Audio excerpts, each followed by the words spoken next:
وأن هذا صراطي مستقيما فاتبعوه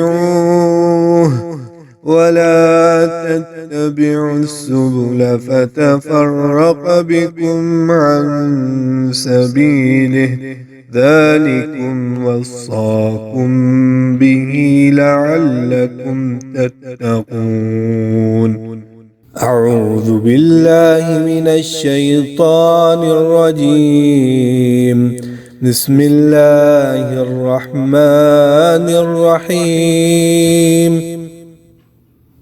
الحمد للہ رب العالمین والصلاة والسلام علی سید المرسلین اما بعد۔ ایک بھائی سوال کرتے ہیں کہ نبی علیہ الصلاۃ والسلام پہ درود پڑھنا یقیناً بہت اچھی بات ہے، لیکن کہا جاتا ہے کہ جو درود پڑھتے ہوئے درود کے آداب کا خیال نہیں کرے گا اس کے لیے نبی علیہ الصلاۃ والسلام کی طرف سے یہ بد دعا ہے کہ اللہ تعالیٰ اسے اس کے پاؤں پہ کھڑا نہ کرے۔ آپ پہ درود پڑھنے کے آداب کیا ہیں؟ اس میں یہ دعویٰ کیا گیا ہے کہ آپ پہ درود پڑھنے کے آداب یہ ہیں کہ درود قبلہ رخ ہو کر پڑھا جائے، اور اگر درود پڑھنے والی کوئی عورت ہے تو اپنے سر پہ دوپٹہ لے۔ تو سوال یہ کیا گیا ہے کہ اس بات کی کیا حقیقت ہے، کیا یہ بات صحیح ہے؟ تو گزارش یہ ہے کہ نبی صلی اللہ علیہ وسلم پہ درود پڑھنا یقیناً مطلوب و مقصود ہے، اور آپ پہ درود پڑھنے کے بہت سے فضائل اور فوائد ہیں، اور نبی علیہ الصلاۃ والسلام نے اس کی بہت زیادہ ترغیب دی ہے، بلکہ خود اللہ رب العزت نے قرآن حکیم میں اس بات کا حکم دیا ہے۔ اس لیے آپ پہ کثرت سے درود پڑھنا چاہیے۔ لیکن یہ کہنا کہ اگر آپ پہ درود پڑھتے ہوئے قبلہ رخ نہیں ہوں گے اور عورت جب آپ پہ درود پڑھے گی تو اس کے سر پہ دوپٹہ نہیں ہوگا، تو نبی علیہ الصلاۃ والسلام کی طرف سے اس کے لیے بد دعا ہے، اور یہ کہ درود چلتے پھرتے نہیں پڑھنا چاہیے۔ یہ سب ایسی باتیں ہیں جن کی قرآن پاک سے اور نبی علیہ الصلاۃ والسلام کی صحیح احادیث سے کوئی دلیل نہیں ملے گی۔ سب سے بڑا ذکر خود قرآن پاک ہے۔ نبی علیہ الصلاۃ والسلام قرآن پاک جناب عائشہ رضی اللہ تعالیٰ عنہ کی گود میں سیک لگا کر پڑھ لیا کرتے تھے۔ چنانچہ امام بخاری، امام مسلم اور ابن ماجہ روایت کرتے ہیں کہ ام المؤمنین عائشہ رضی اللہ تعالیٰ عنہ فرماتی ہیں کہ نبی علیہ الصلاۃ والسلام میری گود میں اپنا بابرکت سر رکھا کرتے تھے، اور میں حیض کی حالت میں ہوا کرتی تھی، اور آپ قرآن کریم کی تلاوت کیا کرتے تھے۔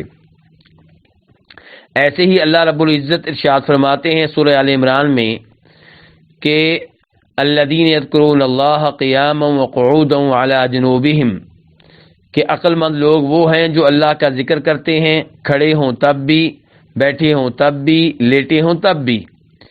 تو اس سے معلوم ہوا کہ لیٹ کر بھی اللہ کا ذکر کیا جا سکتا ہے، لیٹ کر بھی قرآن حکیم کی تلاوت کی جا سکتی ہے، لیٹ کر بھی اذکار کیے جا سکتے ہیں، لیٹ کر بھی دعائیں کی جا سکتی ہیں۔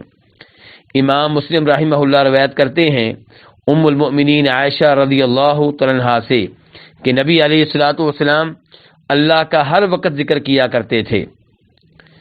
اب اس حدیث پہ غور کیا جائے کہ آپ ہر وقت اللہ کا ذکر کرتے تھے، جب کہ آپ کبھی کھڑے ہوتے تھے، کبھی بیٹھے ہوتے تھے، کبھی لیٹے ہوتے تھے، کبھی آپ کا چہرہ مبارک قبلہ کی طرف ہوا کرتا تھا اور کبھی نہیں ہوتا تھا۔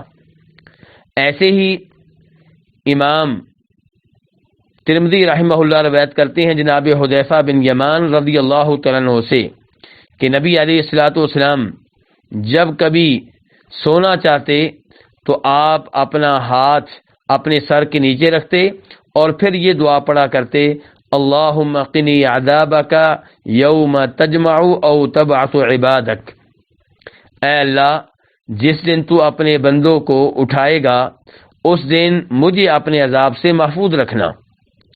اب یہ دعا آپ لیٹ کر پڑھا کرتے تھے، تو اس سے یہ معلوم ہوا کہ اللہ کا ذکر ہر حالت میں کرنا چاہیے، دعائیں ہر حالت میں مانگ سکتے ہیں، تلاوت ہر حالت میں کر سکتے ہیں، یعنی کہ کھڑے ہوں تب بھی، بیٹھے ہوں تب بھی، لیٹے ہوں تب بھی۔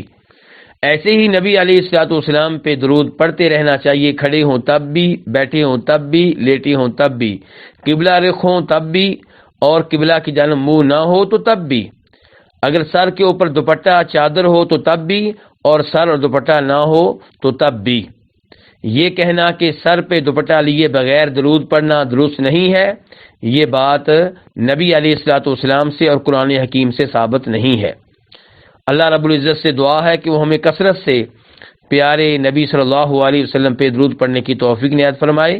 وصلی اللہ تعالی علی نبیہ محمد وآلہ وصحبہ اجمعین۔